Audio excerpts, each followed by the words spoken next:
back with more Talking on TV. We're here with Doug Andrews. Hi, Doug. Howdy. And just want to congratulate you. You were Veteran of the Year, and last month you were in the Veterans Day Parade.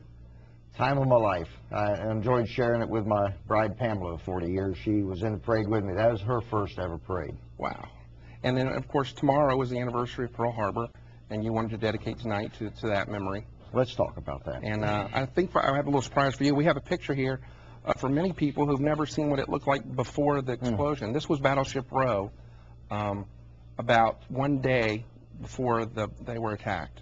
So that's the Arizona sitting there. There could not have been a better target because it was all just easy pickings. And then I didn't bring any footage of the bombing. I think we all know what that looks like. But today it's been memorialized with the memorial, and we have some more pictures we'll look at in a moment. But most people who are watching our show right now weren't even alive before know about 1941. What should they remember most about Pearl Harbor? The point to be learned from it is that it was a sneak attack. We were not at war. We had not declared war. They had not declared war on us. We were still concerned about what was happening in Europe, but not doing anything about it. And the Japanese envoy was still going through pretending to be seeking peace talks to work things out. And at the same time, they were mounting the massive attack on Pearl Harbor. As President Roosevelt said at the time, afterwards, that day shall live in infamy, and it has. Yeah, if you watch, I'm sure tomorrow, when the 7th, tomorrow comes around, most of the History Channels and so forth will play a very good movie called Tora, Tora, Tora. And they have a long part of the movie where the Japanese ambassador's waiting, and he finds out that he waited way too long. But it's just an example of we were asleep at the switch, that's all. And it was said at the time that Japan has awakened the sleeping giant. And they regretted that after a time. But it's relevant today because we have to be ever vigilant. If not, if that century stays asleep, we'll be overrun. You have to be ready. You can't be weak. You can't act weak. That's what it's all about. Tomorrow, on December 7th, will be the 68th George K. Ganem Remembrance Day at Benedictine. Post 184, the American Legion, conducts a ceremony, and we give awards to 2 BC cadets. Remember that George K. Ganem was the first Savannian killed during World War II, because December 7th is part of World War II. And we recognize his sacrifice as representative of all the sacrifice, but he was the first Savannian killed, and we have that ceremony at BC, and the public is invited to it.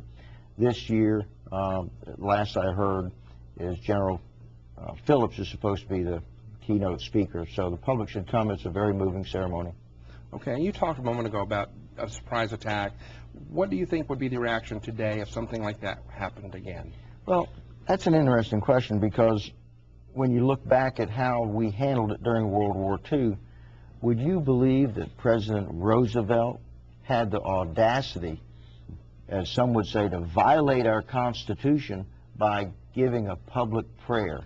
Let me read part of that prayer for you. This was on the morning of the D-Day invasion of Normandy. And the whole thing, it's still on the internet. You can listen to it for 6 minutes, so I won't read the whole thing. But his prayer is relevant today. And it's said, "And so in this poignant hour, I ask you to join with me in prayer. Almighty God, our sons, pride of our nation, this day we have set upon a mighty endeavor, a struggle to preserve our republic, our religion, and our civilization, and to set free a suffering humanity. Lead them straight and true, give strength to their arms, stoutness to their hearts, steadfastness in their faith. They will need thy blessings. Their road will be long and hard, for the enemy is strong. He may hurl back our forces. Success may not come with rushing speed, but we shall return again and again, and we know that by thy grace and by the righteousness of our cause, our sons will triumph. They fight to end conquest. They fight to liberate. They fight to let justice arise and tolerance and goodwill among all thy people. They yearn but for the end of battle, for their return to the haven of home. some will never return. Embrace these, Father, and receive them, thy heroic servants, into thy kingdom. And let our souls be stout to wait out the long travail, to bear sorrows that may come, to impart our courage unto our sons wheresoever they may be. And, O Lord, give us faith. We were and always have been a religious nation. We've taken prayer out of the schools. We can't pray at football games anymore. Thank God that City Council and County Commission are back to having prayers at the opening of their sessions. And, of course, when they're in session, we need all the prayers we can get. Sorry. It's like when the legislature's in session. Well, so it would be somewhat different this time around, and we need to keep our country focused on the military is serving our nation to keep us free. And there are those that say, well, we should just stay home. We would rather fight the battles over there than here. Right, we've got a few more pictures I'd like to share with our audience. We have this is what remains of the Arizona now, sticking up out of the water. And then if you see the memorial, there's a model, and that tells you the part of the ship that's still there. You can see the memorial sits sideways across it. And then and then until, I believe, 9/11, this was the largest loss of life in one single incident against our country. And there's the names of everyone who was killed that day. And correct me if I'm wrong, but those dead sailors are still inside the Arizona. They are. And still today, because I spoke with somebody that visited it not long ago, oil is still seeping out of it. Yeah, they lose about a quart. I had the fortunate enough to be there about 2 years ago, and they say about a quart a day comes up out of the water, and you see the rainbow sheen. I've not been fortunate enough to go see it myself. I would love to. I understand it's a very moving place to visit. It is, and there's a parallel struggle going on now in Iraq and Afghanistan. Any parting comments about that as we look back on a day like this? Well, and I was asked a little while back to compare Afghanistan to Vietnam, and they wanted to use the word quagmire, and I don't think that's what it is.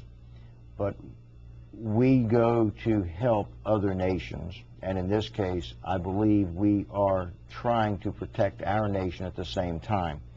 So we have to stay the course. As Ronald Reagan said, no country ever remained free by being weak or appearing weak. Okay. Thank you so much, Doug. I got one parting photo there. This is the flag that flies over the memorial. If you have any questions or would like to find out more about the celebration at Benedictine, you can contact Doug through our website at talkinglawtv.com, and we'll be back with Gene Brooks talking about holiday party liability right after this.